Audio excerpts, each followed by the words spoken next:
बढ़ते हैं छत्तीसगढ़ की खबरों की ओर। भाजपा बस्तर के रास्ते सत्ता वापसी की कवायद कर रही है। छत्तीसगढ़ विधानसभा चुनाव में बड़ी जीत हासिल करने के लिए उसका फोकस बस्तर की 12 सीटों पर है और इसी उद्देश्य से भाजपा के प्रदेश प्रभारी ओम माथुर 28 मई से 31 मई तक बस्तर दौरे पर रहेंगे और बस्तर के 7 जिलों में कार्यकर्ताओं नेताओं की बैठक लेकर रणनीति तैयार करेंगे।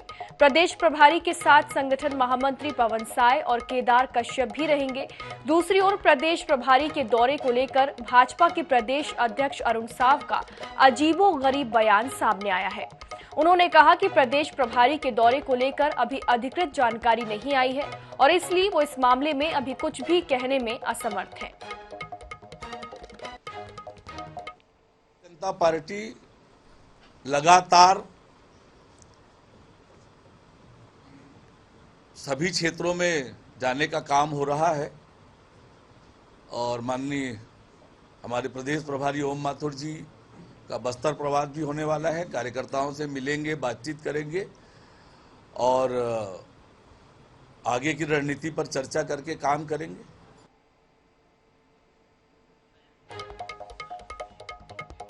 छत्तीसगढ़ में विधानसभा चुनाव से पहले ही भाजपा और कांग्रेस चुनावी मोड में आ चुके हैं। भाजपा में जहां लगातार बैठकों का दौर जारी है, तो वहीं दूसरी ओर बीजेपी संगठन अब चुनावी शंखनाद के लिए प्रधानमंत्री नरेंद्र मोदी के कार्यक्रम की तैयारियां कर रहा है। संभावना जताई जा रही है कि प्रधानमंत्री नरेंद्र मोदी जून में छत्तीसगढ़ आ सकते हैं और कार्यकर्ताओं को चुनावी मंत्र भी दे सकते हैं। बताया जा रहा है कि प्रधानमंत्री 2 सरकारी कार्यक्रमों में हिस्सा लेंगे और भाजपा की रैली में भी शामिल होंगे। वहीं प्रधानमंत्री के आगमन को लेकर भाजपा प्रदेश अध्यक्ष अरुण साव ने कहा कि प्रधानमंत्री छत्तीसगढ़ आएंगे और उनका आगमन तय है, लेकिन कब आएंगे अभी पीएम के कार्यक्रम की जानकारी नहीं मिली है। अभी ऐसी कोई जानकारी नहीं आई है कि कब होगा, लेकिन आने वाले समय में निश्चित रूप से प्रधानमंत्री जी का आगमन छत्तीसगढ़ होगा। छत्तीसगढ़ में एक बार फिर तबादला नीति को लेकर हलचल तेज है। माना जा रहा है कि जल्द ही नई तबादला नीति सामने आएगी और इसे लेकर प्रशासनिक हलकों में भी चर्चा तेज है। कर्मचारी संगठनों ने नई तबादला नीति को 15 जून से पहले लागू करने की मांग की है और इसे लेकर कर्मचारियों ने मुख्य सचिव से लेकर एसीएस और सामान्य प्रशासन विभाग के सचिव को ज्ञापन सौंपा है। कर्मचारियों की मांग है कि इसे मई के अंतिम सप्ताह तक जारी कर दिया जाए। माना जा रहा है कि ऐसे शासकीय सेवक जो पति पत्नी हैं, उनका स्थानांतरण एक ही स्थान पर किया जाएगा और इतना ही नहीं, तबादलों के अधिकार प्रभारी मंत्री की सहमति से किए जाने का निर्देश भी जारी किया जा सकता है। फेडरेशन 105 मान्यता और गैर मान्यता प्राप्त संगठनों का एक प्रतिनिधि संगठन है। हमने सरकार को एक पत्र प्रेषित किया है। हमने अनुरोध किया है कि जो स्थानांतरण नीति जो है तत्काल लागू की जाए और ये जो 15 जून तक जो है स्थानांतरण किया जाए। इसका मुख्य कारण है 15 जून के बाद यदि आप स्थानांतरण करते हैं तो अनेक प्रकार के कर्मचारियों अधिकारियों को कठिनाइयों का सामना करना पड़ता है। बीजेपी के प्रदेश अध्यक्ष अरुण साव बुधवार को दुर्ग जिले के दौरे पर थे, जहां उन्होंने बीजेपी कार्यकर्ताओं से कार्यालय में 1-to-1 चर्चा की और 2023 के चुनाव के लिए कार्यकर्ताओं को रिचार्ज किया। अरुण साव ने सभी कार्यकर्ताओं को कहा कि भूपेश बघेल सरकार की विफलताओं को लोगों को बताएं और इस दौरान उन्होंने कहा कि सरकार ने गौ माता को भी नहीं छोड़ा। वहीं उन्होंने पीएससी के रिजल्ट पर भूपेश सरकार को आड़े हाथों लेते हुए कहा कि युवाओं के साथ सरकार ने छल किया है। अरुण साव के इस दौरे से बीजेपी आम जनता के बीच सरकार की विफलताओं का मुद्दा लेकर जाने की तैयारी कर रही है।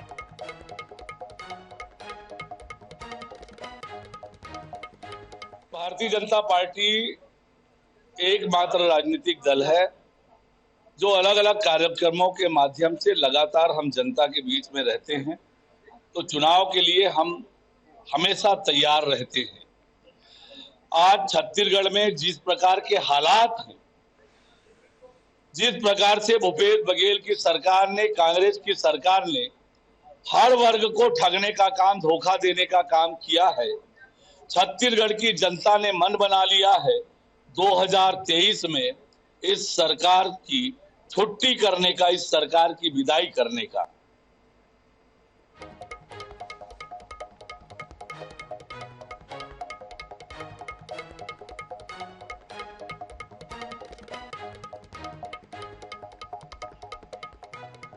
इधर राजनांदगांव के खैरझिटी गांव में नहर लाइनिंग निर्माण में भ्रष्टाचार का आरोप है। जिला पंचायत सदस्य राजेश श्यामकर और ग्रामीणों ने निर्माण कार्य में भ्रष्टाचार का आरोप लगाया है।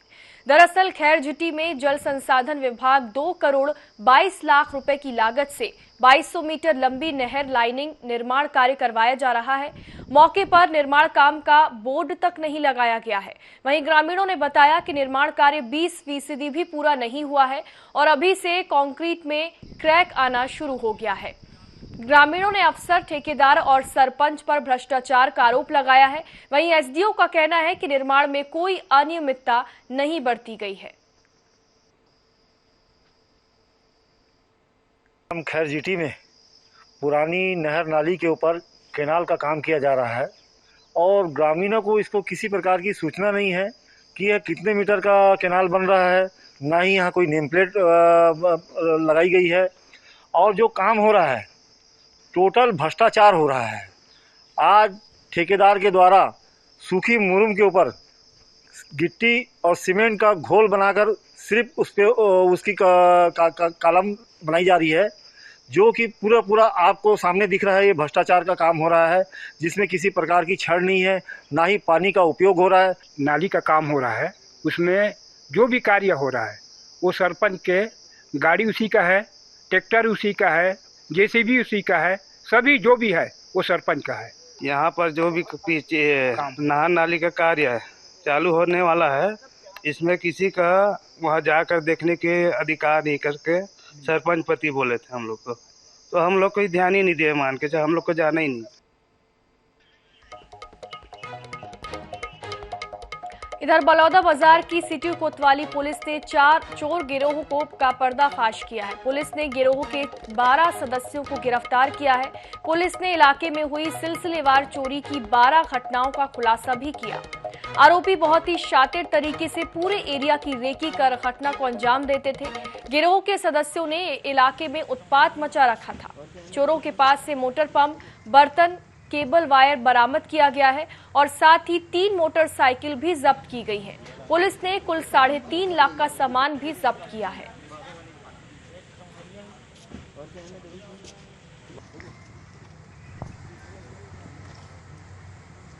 पूरा गैंग ऑपरेट हो रहा था। इसमें कुल 11 आरोपी, जिसमें एक अपचारी बालक है और एक खरीदने वाला है। कुछ 12 लोगों को गिरफ्तार किया गया है। इनके कब्जे से लगभग 3.5 लाख रुपए का सामान अभी जब्त हो गया और भी जब्ती की कार्रवाई कर रहे हैं और भी चलेगी और पूछताछ की जा रही है।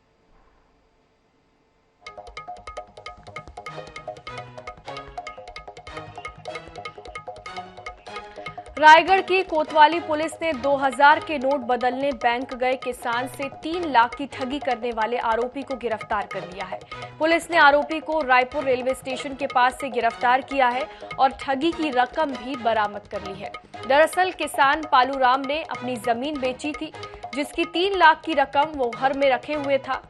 2000 के नोट बंद होने की खबर मिलने पर सोमवार को बैंक नोट बदलने के लिए गया, जहां आरोपी कृपाल सिन्हा ने नोट बदलने का झांसा दिया और पैसे लेकर फरार हो गया। शिकायत मिलने के बाद से पुलिस आरोपी की तलाश कर रही थी।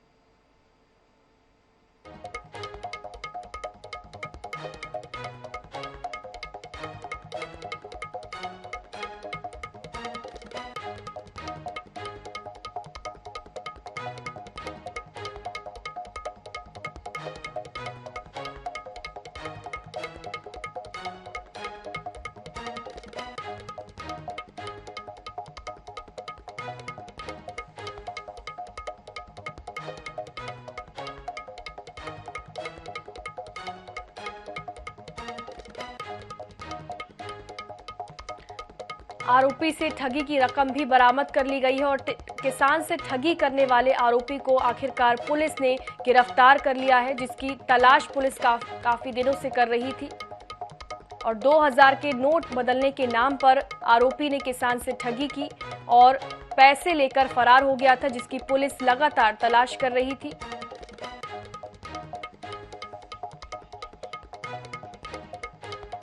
इधर बेमेतरा जिला इन दिनों अवैध प्लांटिंग को लेकर चर्चा में है। जिला मुख्यालय हो या नगर पंचायत का क्षेत्र, सभी जगह अवैध प्लांटिंग का काम जोरों पर है। हैरत की बात यह है कि एक तरफ जहां छोटे टुकड़ों की रजिस्ट्री को अवैध प्लांटिंग मानकर रोक दिया गया है, वहीं दूसरी तरफ जिले में ही छोटे टुकड़ों की खरीदी बिक्री धड़ल्ले से जारी है। जिले के नगर पंचायत नवागढ़ का आलम ही कुछ और है। यहां राजस्व अमले को अपने ही विभाग के कार्यालय के आसपास हो रहा अतिक्रमण और अवैध प्लांटिंग नजर नहीं आ रही है।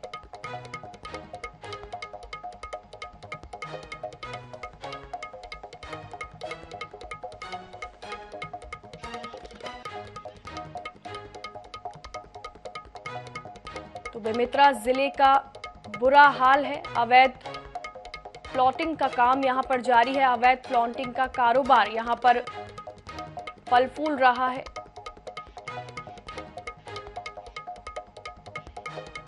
दारों से आरई पटवारी से रिपोर्ट मंगाया गया है।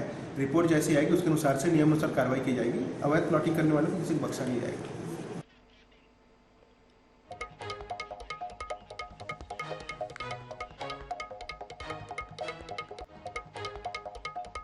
चलिए अब बात विकास के गढ़ की। पिछले 4 वर्षों में भूपेश सरकार ने छत्तीसगढ़ के सर्वांगीण विकास की दिशा में कई महत्वपूर्ण कार्य किए हैं। एक ओर जहां छत्तीसगढ़िया संस्कृति और परंपराओं को नव क्षितिज मिल रहा है, वहीं दूसरी ओर शिक्षा और लघु उपक्रमों में हो रहे नवाचारों से छत्तीसगढ़ के बौद्धिक व आर्थिक विकास की राह प्रशस्त हुई है। नए उपक्रमों के चलते नूतन रोजगारों का भी सृजन हो रहा है। देखिए इस रिपोर्ट में।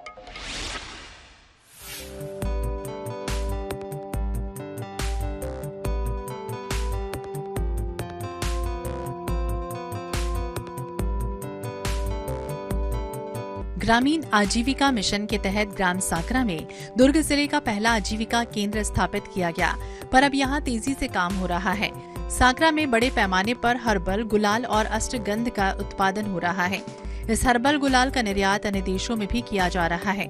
15 एकड़ क्षेत्र में फैले इस विशाल कैंपस में साकरा और नजदीकी गांव की स्व सहायता समूह की महिलाएं विभिन्न उत्पाद निर्माण कर आत्मनिर्भर हो रही हैं।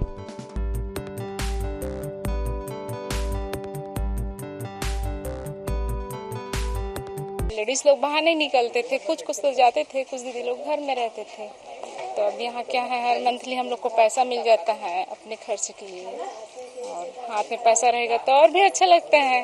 अपनी आमदनी खुद बढ़ रही है तो आगे बढ़ रहे हैं हम सब दीदी लोग। हमारे गांव के सब लोग इतना मेहनत किए हैं, तभी तो यहाँ जगह दिए हैं डोम बनाने के लिए। पंच, सरपंच और जितने भी सहायक हैं, सब बड़े बुजुर्ग हैं, जिला से भी सहयोग मिला है, तभी तो यहाँ रीपा भी स्टार्ट हो गए हैं। तो प्रोग्रेस में है यहाँ का काम भी बहुत ज्यादा।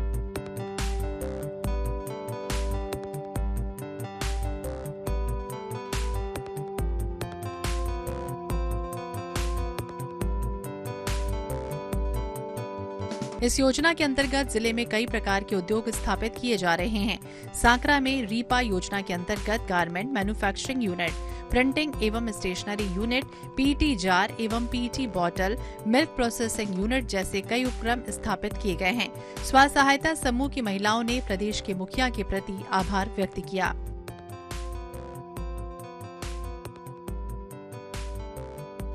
जानकारी मिली कि साकरा डोम रीपा यहाँ अच्छा मतलब काम मिल रहा है, तो हम आकर देखें कि यहाँ क्या क्या काम चल रहा है। तो फिर यहाँ देखें फूलों से गुलाल बनता है। फूलों को हम लोग मंदिर से लाते हैं, कहीं से नहीं मिलता है, मंदिर से मिलता है।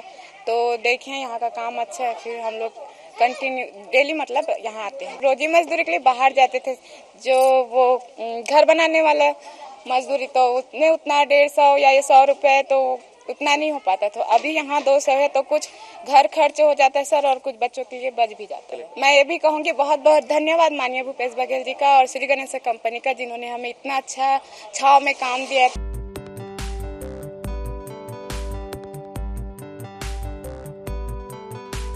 ग्रामीण आजीविका मिशन प्रदेश के ग्रामीणों के लिए रोजगार मूलक योजना है, जिसके माध्यम से राज्य के ग्रामीण इलाकों में विभिन्न प्रकार के रोजगार और आजीविका के नए साधनों का सृजन किया जा रहा है। Bureau report INH 24/7।